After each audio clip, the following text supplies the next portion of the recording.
This is where I learned to ride a bicycle. Everything happened here. Everywhere I look, You're the only one who can say that. This is where I learned to ride the bicycle.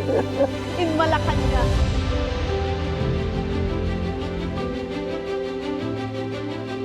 But then where was General Ver? Here. was here. Mr. President, we cannot keep. Sir, we are ready to do it. I said no. I was there. I was watching. This is the office of your father. Yeah. For 20 years? Yes.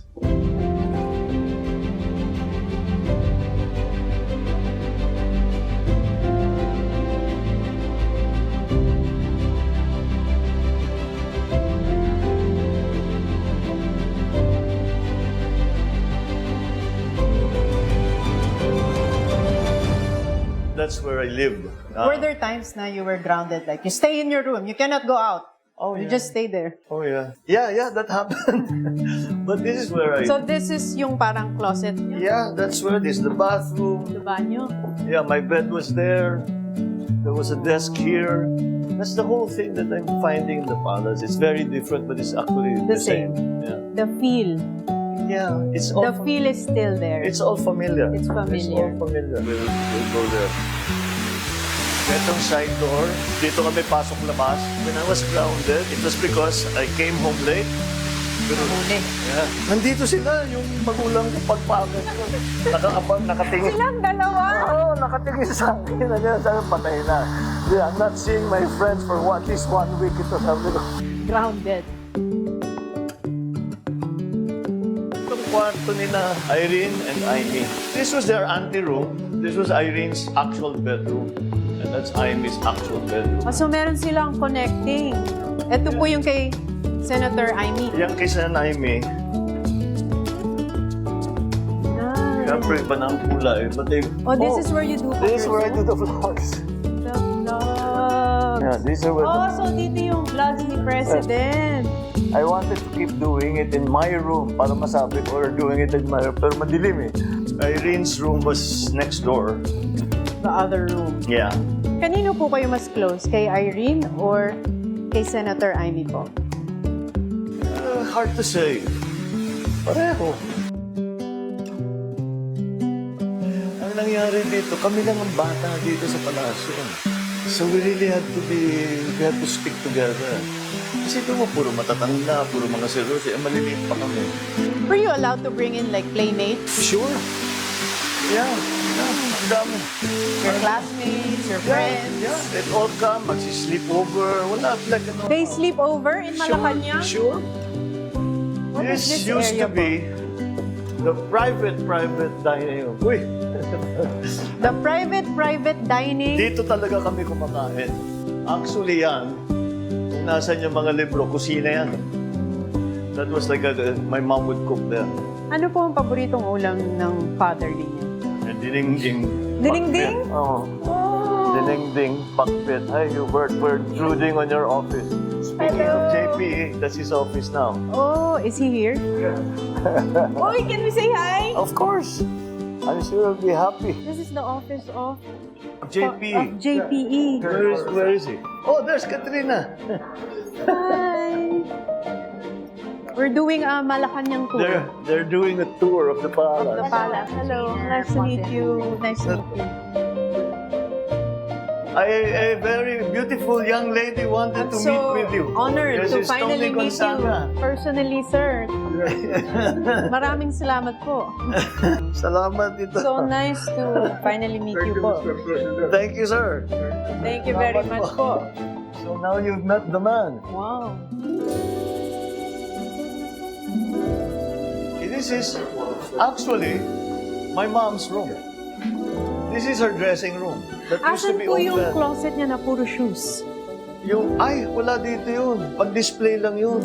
Hindi niya, yung mga sinusuot niya dito, meron pero ito, lahat yung nakita yung naka-display na shoes, yung galing, lalo na yung mga galing Marikina, Yung 3,000 shoes?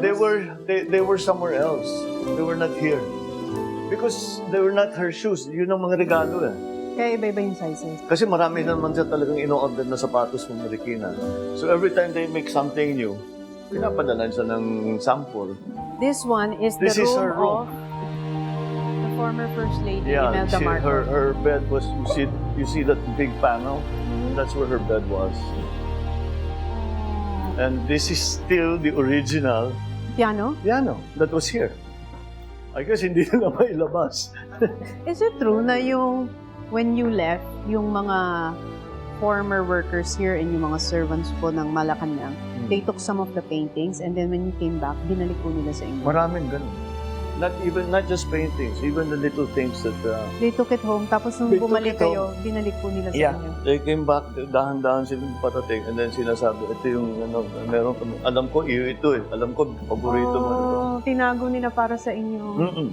This area po is, kung yun ang bed, ito ang parang receiving sala. Oh, she didn't receive guests in here. O, kundi yung mga kami, and sometimes some relatives, si Auntie Chita or somebody would come and visit her. Pero hindi yung mga formal na bisita. So you would see your mother hair down in this room. Sure, that's where she Because your mother is always put always together. maayos. Diba? Parang there was never a time that you would see her not made up and put together. No. In this room, her hair is down. Her hair is up here. Here? Yeah. So who does her hair? Yung mga Siya, kaya niya yun. Ang bilis, walang 5 minutes. Nagagawa niya kagad. Ewan mo, yung ganong style? na-master na niya. Oh, hindi That's ko the alam. iconic The hairstyle iconic hairstyle of Madame Imelda Madame Marcos. Imelda. This is actually my father's bedroom. This one. Bakit po magkahiwalay? Because iba-iba yung schedule nila eh. Actually, my mom would often sleep here, pero doon kung saan. She doesn't sleep very long. So she'd stay with my dad, and then babalik dito, meron na namang ginagawa. So this is the room of Ferdinand Marcos Yeah. Sr. That wall was not there. It was one big space. Kanino There na was po? only, that's me already. There's only a desk here, I remember, for him to work on. The TV was here, his bed was here. Halos walang laman ito. Before? Yung dad ko, ayaw niya yung maraming, ayaw. Gamit? Gusto niya malinis. Minimalist. Minimalist talaga. Did you ever experience was sleeping with your dad? All the time. Oh, especially when I was younger. Sabi kayo matulog? Yeah. Oh, lalo na pag nagsisiesta yan once in a while, pag gigising siya ng 4 o'clock, 4:30, masyado maaga. After lunch, he would take a siesta. Sinasama ako. Who chose the photos that will make it on that desk? Well, that mostly Lisa. But I That's asked her. the touch of the women, Yeah, yung mga personal Because photos. that's what I asked her to do it. I said, please put some nice photographs. So we have a mix of old and new. That was part of a campaign video. That's in Ilocos, in the windmills. With the boys, I was still governor then. This one, Where are you here? that's in that room. That was in the office. The office, hindi ba now there are doors here? Wala na yung doors na yan. Wala pa yung doors na yan. That was just straight through. That was just open. Ano po itong mga classmate niyo? Oh. Pinsan niyo? Asan po kayo? Ewan ko, Two. I'm somewhere there. Oh, siguro yun. Wapo. So, that's the new setup here. Mamaya, nandito na naman kami conducting. And this is where I have lunch. What time do you usually wake up po? I'm out of bed by 7. Mga 6:30.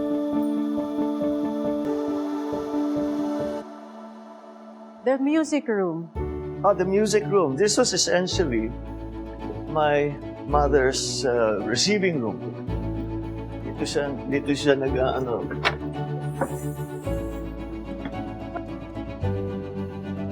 Well, it's still the music room, but it's set up differently. There used to be a piano here, and then there was a parang receiving area here.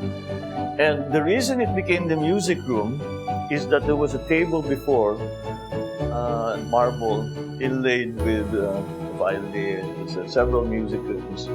This is where we would rehearse if we were going to sing for my dad's birthday, or nandito kami nagre-rehearse. But it's set up differently now. It's set up to to receive usually yung mga ambassadors or yung mga bisita.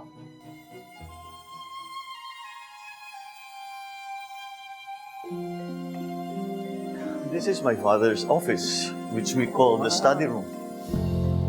This is the office of your father Yeah. for 20 years. Yes. Yep. Is it still the same books?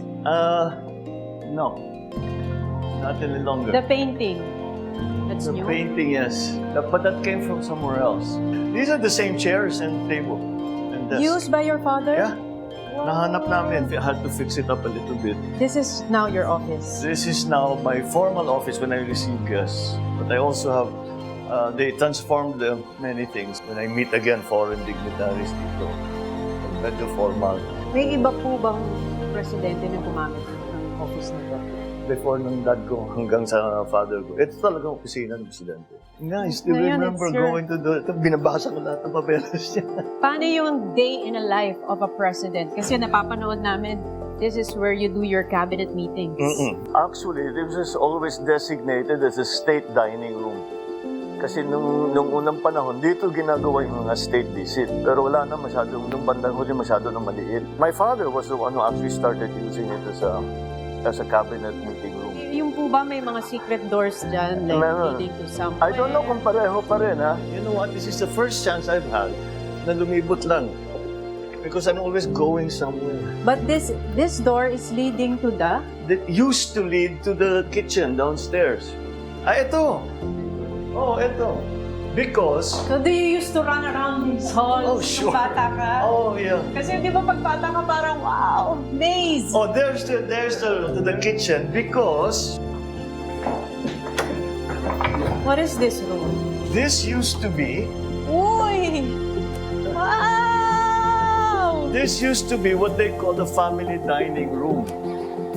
This is where you eat before as a family. Well, Your- kami lang kasi we're never together at the same time.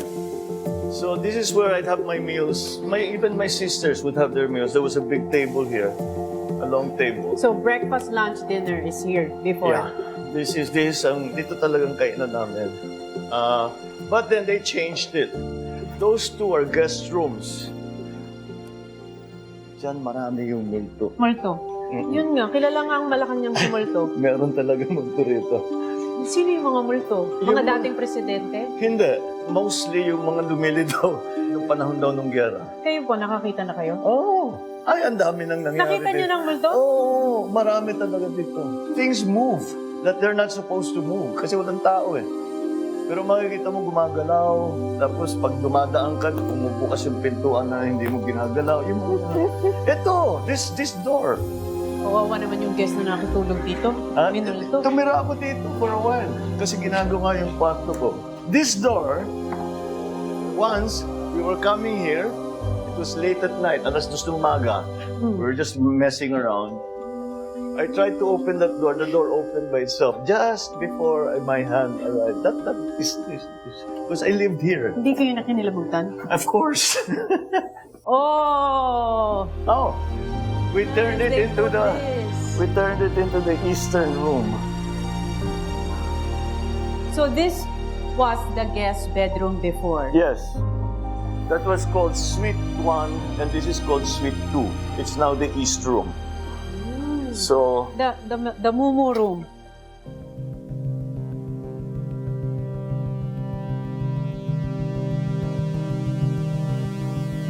madalas yung mag-meeting yung matanda dito. So that time, that's when he was sitting. This is where the table was. Yep. And then where General- was General Ver? He Here. was here. Mr. President, we So- cannot keep. so- We cannot keep on withdrawing. They asked us to withdraw yesterday. When I talked to Mr. Enrile, he said, you talk to you, we withdraw anytime. My order is to We disperse the cannot withdraw all crowd the time, Mr. President. We without must. shooting them. No, hold on. You disperse the crowd without shooting them. I was there. I was watching. This is where he was saying, disperse the crowd without shooting. Yeah. They were ready to start bombarding. The military. Yeah. Nakapaligid yung mga tanke. They were just waiting for the order of the president. He wouldn't give it. He refused to give it. This is where it happened. Yeah. I have an even funnier story. This is where I learned to play judo. Oh, Yeah. here? Yeah. How old were you? Mga 8, 9. And the funny thing is, so they ordered yung tatami, yung pang judo talaga. Eh, hindi pa dumadating. Dito kami.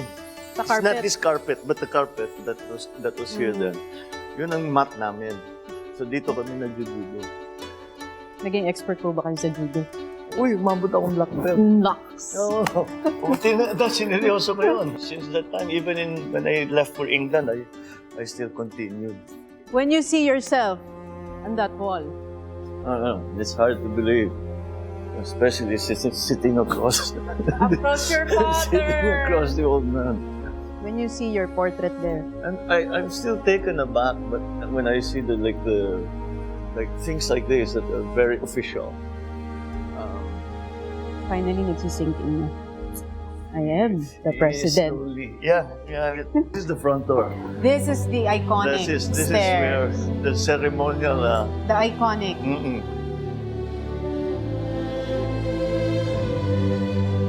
This is also where you met President Duterte. He was waiting for you Yeah, I there. know. Hindi namin naririnig po yung pag-uusap niyo. Ano pong sinabi niya sa inyo nung papalik na kayo? Sabi ko, hinantay mo pa ako. Sabi ko, masyado ka naman Anong sinabi po niya sa inyo nung Sabi nanalo niya, kayo? hindi, dapat, presidente ka na. Sabi niya, kailangan sasalubungin kita. At saka hindi ko tatanggalin itong mask ko kasi you're the president. You have to protect you. Naks!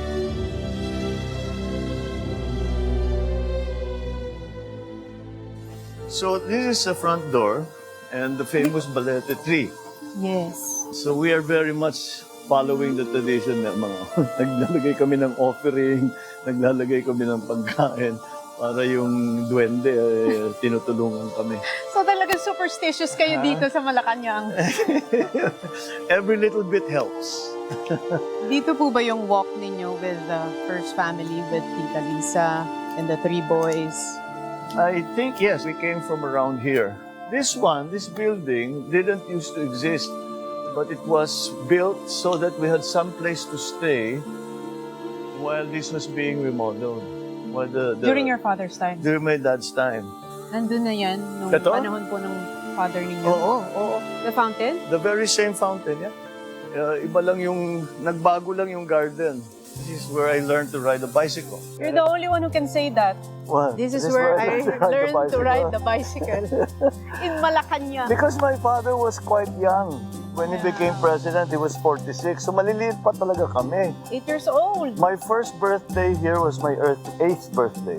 So when you look at this place now, the Malacanang Palace, Yeah. what do you see?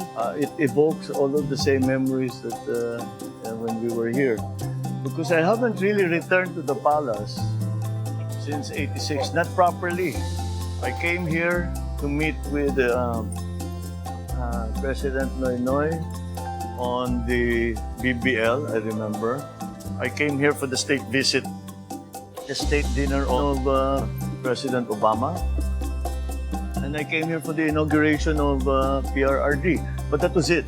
I haven't really, di ako umiikot. This is actually, even when on a normal day, I don't have time to Go around? make it. It's the first time I've been able to go to... But you know the palace places. by heart. I was watching you, sabi ko, grabe, memorize niyo yung palace. Wala kaming ginawa kundi ikutin itong mga ito pag naglalaro kami. As I said, this is where I learned to ride a bicycle. The other side is where I learned how to drive. This is where the side door, marami yun na nga. Nahuli ako ng magulang ko na date akong umuwi. Pag nagsisneak out. Nagsisneak out. So, yeah, everywhere I look means something to me. It was part of my life. So, yes, and even we've been going around and they say, yeah, may mga changes, but still it's the same. It's the same. But it's like any palace. If you go abroad, yung mga old na ganito, they just repurpose the rooms. What was a bedroom before becomes something else, and so I guess it's the same evolution for Yes. for Malacanang. And now, this is where you live, this is your workplace. We really have much to do, and but I think we're well on our way. We have to just the hardest part really is reorganizing the government. Thank you very much, Mr. President, for the wonderful tour. I know it's time for you to get back to work. Thank you very much. We appreciate this so No, much. this has been great fun. I mean, Thank you very a really much. nice break for me. Thank you. You're always so sweet. Thank you. That's it. Thank you. Thank you, guys.